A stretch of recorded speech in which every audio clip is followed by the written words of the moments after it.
2 years ago, I literally felt like exercise was a full-time job.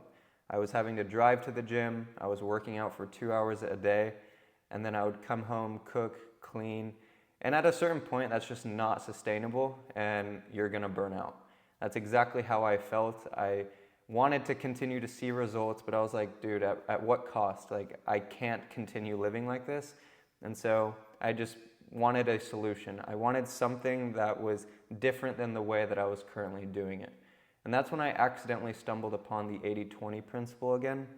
My good old friend, Mr. Pareto, pretty much said that 80% of the results that you get come from 20% of the effort that you put in.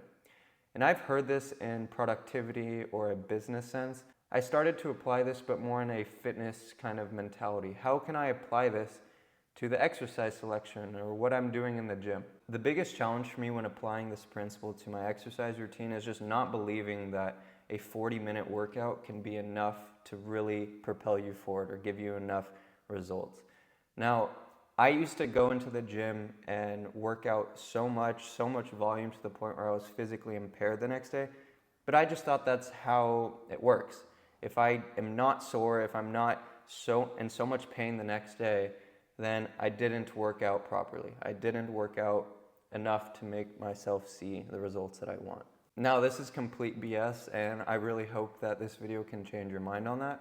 And so, the way that I structure a workout routine is based on a push-pull-leg split.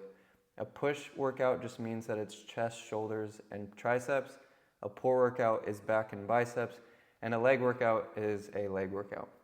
Now, for the exercise selection, I had to just think about, okay, what are the biggest bang for buck exercises? What exercises will allow me to see the most results with the shortest amount of time? And for a pull workout, this came down to pull-ups, inverted row, bent over row, and bicep curls.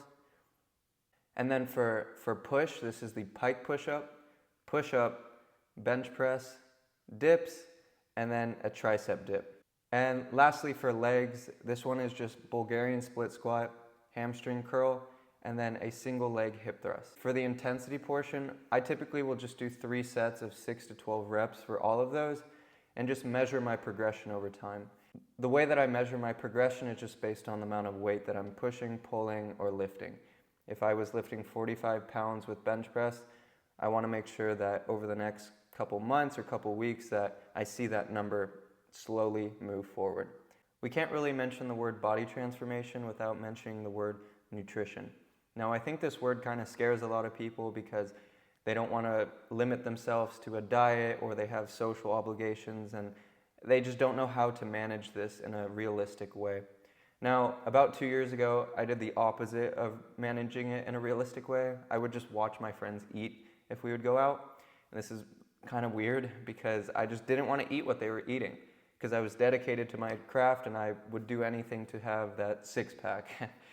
And at a certain point, it just becomes unrealistic and also just kind of weird. It's just like, all right, well, I don't want to invite my friend if he's not going to eat with me. And so you start to kind of get into that whole aspect of that, which I won't go into. But the way that I kind of apply the 80-20 rule to nutrition is that I will create 5 or 6 realistic, healthy meals that I can cook and clean that I enjoy eating.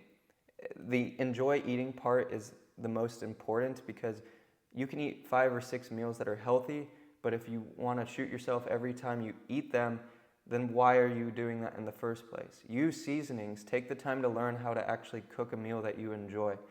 And so with these 5 or 6 meals, I'll just rotate through them. And then the 1 or 2 times that a friend or a social obligation forces me to kind of eat out, I will eat out. I won't have any guilt associated with it because I know that throughout the week I stuck to what I was supposed to eat and then I just kind of move on with my life. I don't really count calories. I don't really do any of that because it's kind of intuitive at a certain point. If you're eating enough protein and you're eating healthy and you can do that in a healthy, realistic way, there's not really a point in counting your macros unless you want to hop on a bodybuilding stage. So what can you expect by applying the 80-20 rule to your nutrition and your exercise? For one, I think the most important and most valuable thing is time. I think you'll gain back a lot of time because you're not having to spend as much time cooking, thinking, and also just planning what you're gonna do in the gym. It's just like you go, you know how many sets, reps you're doing, and you get out, you eat healthy, and then you move on with your day. Plus, you start to see confidence creep in because you're spending less time but seeing more results. In addition to that, you have more time to dive into the things that you want to. Hobbies, learning a language, learning an instrument, or just whatever you want. For me, I started to do random crap like Primal Flow, which has been really fun for me because I have more time. That hour that I was spending doing bicep curls, I can now be more creative and think of new things and just be myself a little bit more without having to feel restricted or a slave to a specific way of training. But let me know if you have any questions if you're still confused on how to apply this.